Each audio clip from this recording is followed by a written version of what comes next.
What's up guys, Dr. Joey Munoz here, Nutrition Science PhD. In this video, we're going to be talking about what causes fat loss. If you're confused about fat loss and improving your health, I'm going to clear up all of your confusions in this video. Most people want to be told what magic foods to eat in order to lose weight. They believe that there is a certain food that they need to be eating in order to lose fat and certain foods they need to avoid in order to prevent weight gain. However, that couldn't really be further from the truth. There are basic principles that dictate weight change. Once you understand these principles that govern whether someone gains or loses weight, it'll be easy to understand why people succeed to lose weight on different diets like keto, paleo, low fat, and others, and at the same time, other people fail to lose weight on these exact same diet plans. Hint, it's not the foods that you eat that influence weight loss. In other words, eating an apple won't make you lose weight because it's healthy, the same way that eating a piece of candy won't make you gain weight because it's junk food.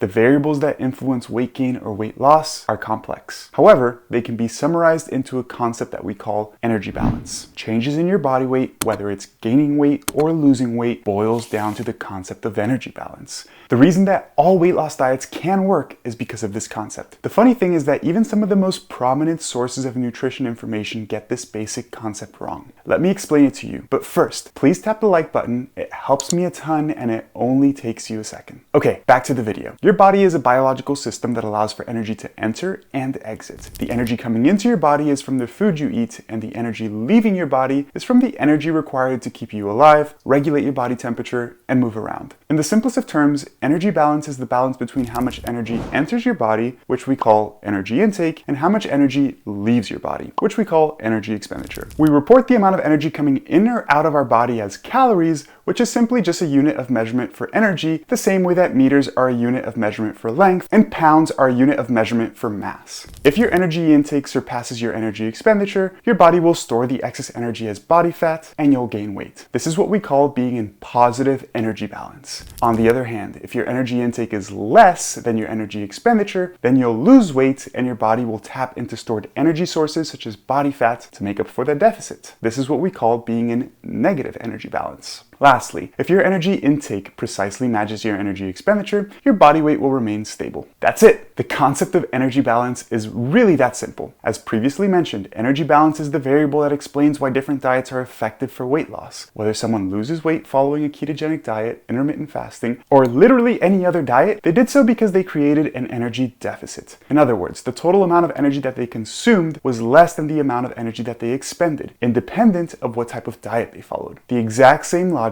is true for weight gain. Therefore, weight gain or weight loss is not determined by the particular foods you eat, but instead by the total amount of energy consumed in comparison to the total amount of energy your body expends. Using this logic, you can start to understand why comments like sugar, carbs, or any other food makes you fat simply doesn't make sense. You cannot blame weight gain on one particular food without accounting for how much total energy you're consuming. Some people use the fact that they don't eat much and can't lose weight as a reason to try and disprove the energy balance isn't the most important variable dictating weight change. I've even heard people say things like, I eat 1,200 calories and can't lose weight to discredit energy balance. However, this is fundamentally false. It could be that this person, for whatever reason, may also have very low energy expenditure, aka energy leaving the body, which impedes them from losing weight. It could also be that even though they're not eating a lot of food, most of the food that they're eating is very energy dense. Therefore, they're still eating a lot of calories. Lastly, and most likely, is that they're not tracking their caloric intake correctly and they're actually consuming well above 1,200 calories. If someone isn't losing weight, they're not in negative energy balance. That does not negate the fact that they may not be eating much food and still struggling to lose weight. Remember earlier when I mentioned that even prominent sources of health information get this concept wrong? Check this out. This article by Healthline.com, which is a huge source of health-related information, states that calories in and calories out is one of the biggest nutrition myths because it doesn't account for these variables like hormone imbalances and diet quality. While it's true that there are many reasons why someone may have low energy expenditure, such as being a small person, being physically inactive, as well as having certain medical conditions that influence their body's energy expenditure, it doesn't negate energy balance. Energy balance simply refers to the balance between energy intake and energy expenditure. It is not a fixed number of calories. Using a very extreme example to explain this, if you starve absolutely anyone to death, they will lose weight and waste away independent of their physical activity or hormone concentrations. On the other hand, if anyone ate like 75 apples per day, they'd probably gain weight because they would be eating upwards of 7,000 calories, which is a lot of food. At this point, you should feel like you understand the basic fundamentals of energy balance. It's pretty easy, right? Eat more calories than your body burns, you gain weight. Eat less calories than your body burns, you lose weight. However, the concept of energy balance can be taken a step further by discussing the variables that influence both energy intake and energy expenditure. I'll make a more in-depth video on this topic in the future, but let's quickly touch on this. Remember how I mentioned earlier that you can't blame weight gain on a particular food? This is true. However, the foods that you eat can influence how much you eat, which in turn influences your energy intake. In general, whole and processed foods are more filling, nutritious, and less calorically dense than highly processed foods like cake or cookies, which are fucking delicious and very easy to overeat. This is why following a healthy diet can make weight loss easier. It's because foods like vegetables, fruits, and lean meats help keep you fuller for longer, and they don't contain as many calories. However, you don't have to be perfect. Focus on the 80-20 rule. Try to eat whole and processed foods about 80% of the time. There's also many variables that influence energy expenditure, including genetics, size, and physical activity. Of these, our physical activity is the one that we have the most control over. Living a physically active lifestyle will make it easier to maintain a healthy body weight. I'm not talking about just intentional exercise. I'm talking about getting regular movement throughout the day, like walking your dog, taking the stairs at work, and going outside to do some gardening. The reason eating a healthy diet and moving around helps with weight loss is because of,